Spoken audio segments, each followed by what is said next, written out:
Bienvenue à la capsule vidéo 3.8 de la série des fonctions exponentielles et logarithmiques. Dans cette capsule, nous verrons comment déterminer la règle d'une fonction logarithmique à partir d'une situation ou ça pourrait être d'une table de valeurs, donc sans contexte. Notre contexte aujourd'hui sera la musique. Alors, les Grecs, il y a déjà fort longtemps, en Antiquité, ont réalisé les mathématiques qu'on retrouve dans la musique. Pythagore est bien connu pour son théorème, mais ce que vous ne savez sûrement pas, c'est qu'il était aussi connu pour avoir codifié la musique. Alors là, aujourd'hui, on va parler des octaves et de la fréquence du son produite par les différentes notes. Donc en musique, les musiciens le savent, les différentes notes sont divisées en octaves. Donc on le voit ici sur un clavier de piano. On voit les différents octaves. Il y en a 7 qui sont représentés ici.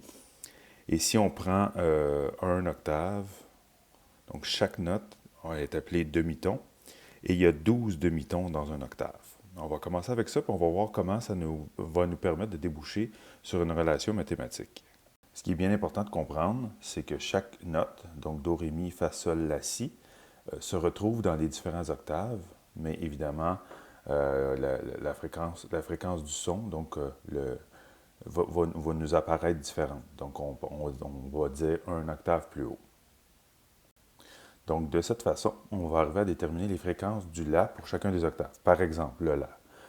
Je vais vous expliquer tout de suite après pourquoi le La. Alors, le La du premier octave a une fréquence de 110 Hz. Le La du deuxième octave, 220, et du troisième, 440, et ainsi de suite. Vous voyez la progression exponentielle ici. Donc, on double la fréquence du son à chaque fois qu'on monte d'un octave. Lorsqu'on accorde un instrument, on utilise généralement le La3, donc le La du troisième octave, dont la fréquence est 440 Hz. Donc, on sera capable de déterminer justement si notre guitare ou notre piano joue bel et bien la note qu'il est supposé jouer, donc avec la bonne fréquence. Donc, comment ça fonctionne? Bien, on ne rentrera pas dans ces détails-là aujourd'hui, mais lorsqu'on a une onde sonore, par exemple une onde sonore, on mesure l'amplitude ici, et l'amplitude, donc la hauteur, si vous voulez, de la courbe, et puis on a le temps en abscisse, et ce qu'on appelle ici la longueur de l'onde, donc la longueur de l'onde lambda. La fréquence, c'est le nombre de cycles d'oscillation comme ça en une seconde. Alors on appelle un hertz une oscillation, un cycle par seconde. Alors quand on parle de 440 Hz, bien, il y a 440 de ces oscillations-là en une seconde. Voici maintenant la table de valeurs qui est tirée de cette situation. Alors, on a ici la fréquence en Hertz et en fonction de la note. Alors, une note, voyons, la fréquence en Hertz 110, on a 12 notes pour la produire, donc les 12 demi-tons. 220, on est rendu à 24, ainsi de suite. Puis on voit on monte d'un octave à chaque fois. Ça, on appellerait ça le 0e octave, donc qui correspond ici à l'abscisse à l'origine. Comme on a un lien multiplicatif en abscisse, on s'en aperçoit ici, là, donc si je le représente, ici on double en abscisse, et c'est lié à un lien additif en ordonnée. Alors, l'inverse de ce qu'on retrouve avec une situation exponentielle. On est donc en présence de la réciproque d'une fonction exponentielle, une fonction logarithmique. Bien que ce ne soit pas essentiel pour déterminer la règle, on pourrait l'illustrer graphiquement. Voici ce à quoi ça ressemble. Voilà, donc on devine que cette partie-ci, si on la poursuivait, on aurait une asymptote verticale. Alors nous, ce qui nous intéresse dans la situation, c'est cette partie-ci. Donc, qui lie la fréquence. On a la fréquence ici, puis on aurait la note située là. Donc, on pourrait aller déterminer laquelle des notes. Donc, c'est une situation en réalité, qui serait discrète parce que on n'a pas de note entre 1 et 2 et entre 12 et 13, mais on pourrait imaginer que oui. Donc, c'est pas un problème de le relier comme ça. C'est sûr qu'en musique, on utilise, il y a les tons, les demi-tons, puis ainsi de suite, on peut encore continuer de diviser. C'est sûr que lorsqu'on produit des sons électroniquement, on a beaucoup plus de variété, donc on aurait une situation qui pourrait être continue. Première étape, en analysant les variations des variables, on trouve un facteur multiplicatif qui correspond à la valeur de la base de la fonction. Ça ressemble à quoi? Ici, on a un facteur multiplicatif, donc 2, puis il est associé à des bons de 12. Alors, c'est bien important, on pourrait rajouter à cette étape-là qu'on cherche des variations unitaires. Alors, variations unitaires. Comme pour la fonction exponentielle. Alors, ce qu'on a, c'est C exposant 12 qui donnerait 2. Alors, les bons additifs nous donnent notre exposant et les bons multiplicatifs vont nous donner le radicand de la base de l'exposant. Alors, on a que C à la 12 donne 2, ce qui nous donne que C est égal à la 12e racine de 2. Ou on peut aussi créer que c'est 2 exposant 1 douzième. Voilà pour la première étape, on a la base. Alors, on obtient alors l'équation partielle. Donc, je vous rappelle qu'on cherche une fonction logarithmique. Donc, f de x égale log en base c de b parenthèse x moins h. Alors, nous, notre variable indépendante, ce qui correspondrait à notre x, c'est notre fréquence. Et notre fonction, ce serait notre note. D'accord? Alors, on obtiendrait, nous, dans notre cas, n égale log en base c. On vient de trouver que la base c'est 2 exposant 1 douzième. De b, x, qui est notre fréquence, moins h. Voilà. Troisième étape, on détermine les valeurs de b et de h à partir de deux couples de correspondance. Donc, on va se créer un système d'équations. Alors, prenons l'abscisse à l'origine que nous avons ici, donc le point 55,0. Et on va y aller avec un autre couple, disons 220, 24. Alors, le premier couple va nous donner comme équation. Alors, si on a que la fonction, la fréquence est de 55, la note de 0, on sait que c'est l'abscisse à l'origine. Ce qui va nous donner dans cette équation-là, on va dire que 0 égale, donc j'utilise l'équation qui est en haut ici, 0 égale le log en base 2 exposant 1 douzième de b fois la fréquence, donc 55 moins h.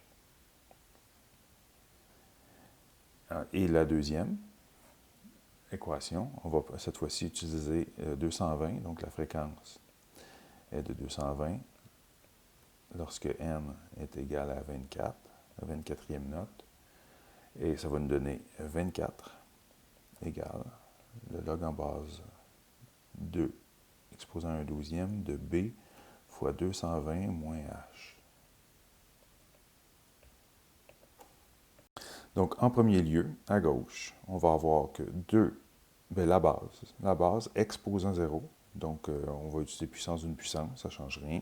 Donc, 2 exposant 1 douzième, tout ça exposant 0.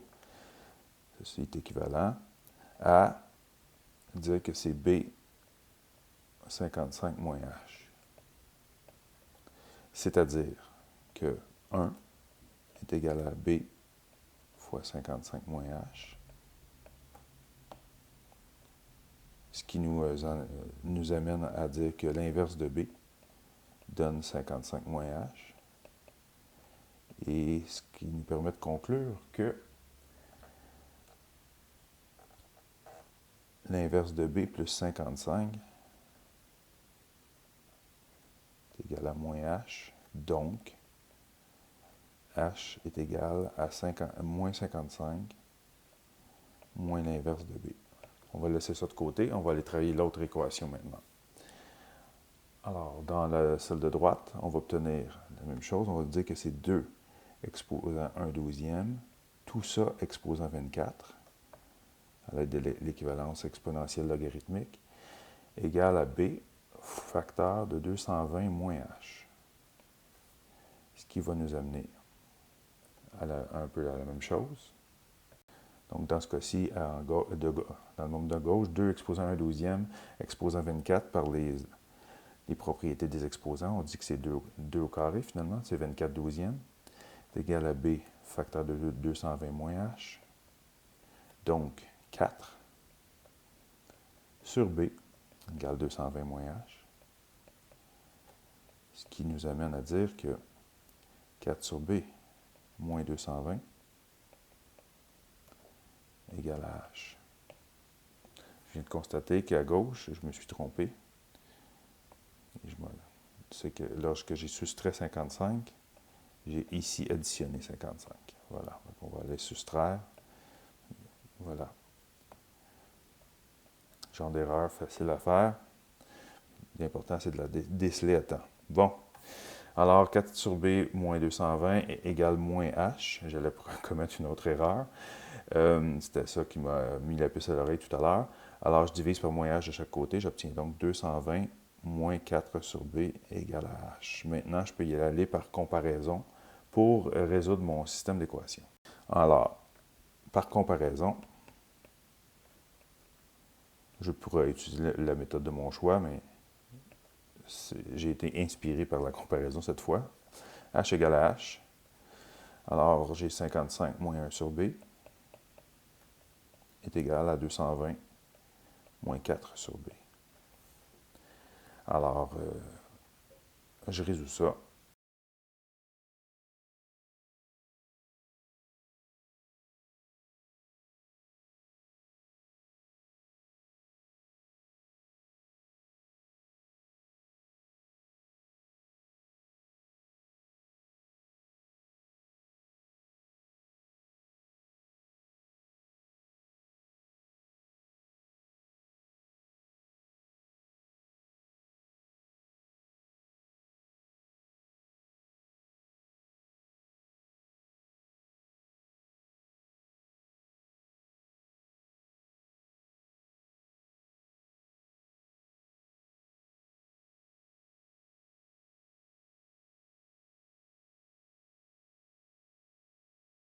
On obtient donc que B vaut 1/55e. Alors, si on remplace dans une des deux équations, donc celle-là, mettons, on dira que 55 moins l'inverse de B, donc l'inverse de 55, ça sera 55. 55 moins 55 va donner que H vaut 0. Alors, donc, H vaut 0. Dans la plupart des contextes, on se retrouve avec un H qui vaut 0 dans la fonction logarithmique. Mais ce qui n'est pas toujours le cas. Alors, voilà, on a terminé. Donc, on exprime notre réponse finale. On a maintenant que, ainsi, notre fonction, c'est ceci. Donc, la n, qui va dépendre de la fréquence, est égale au logarithme en base 2 exposant 1/12e, ou bien racine carrée de 12 sur 2. Ça pourrait être écrit comme ça aussi. De la fréquence divisée par 55, parce que dans le fond, on a 1/55e comme valeur de B. Voilà. Maintenant, ce qui nous resterait à faire, si on en a envie, c'est d'aller tester ça, donc aller valider avec notre table de valeurs qu'on avait au départ. On va aller vérifier avec la valeur 440 et 36. Alors, une validation. Quatrième étape, donc validation. 440 et 36. Alors, notre fréquence est de 440. Donc, on veut calculer le n de 440. Ce qui va nous donner le log en base de la 12e racine de 2 de la fréquence divisé par 55, soit 440. Ce qu'on calcule, en 440 divisé en 55, ce qui nous donne 8. Ici, ça donne 8. Alors, le logarithme de la 12e racine de 2, la base de 8. On va aller calculer ça par la loi du changement de base. Dans mon cas, ma calculatrice ne me permet pas de faire les bases. Je vais calculer donc le log de 8 divisé par le logarithme de la 12e racine de 2. Et ça me donne bel et bien 36, ce qui était attendu. Alors voilà comment on fait pour déterminer la règle d'une fonction logarithmique à partir d'une table de valeurs ou d'une situation. Donc, retenons les étapes. L'étape principale, la première, celle qui peut amener de la confusion, c'est vraiment celle-ci. Donc, où on veut associer le facteur multiplicatif qui va apparaître ici au facteur additif. On veut toujours avoir une base correspondant à un paramètre additif, unitaire. Donc, C exposant 1. Pour ça, au besoin, on va aller faire la racine qui correspond au bon additif. C'est ce qu'on a fait ici. On a fait la 12e racine. Après ça, on se sert des couples qu'on a là-dedans pour aller se faire un système d'équations de façon à déterminer B et H. Et on a ensuite de ça tout ce qu'il faut pour aller valider. C'est tout pour la fonction logarithmique. Les prochaines capsules, on va voir comment on peut justement résoudre des situations, donc résoudre une situation exponentielle ou une situation logarithmique en faisant une résolution d'équations ou d'inéquations.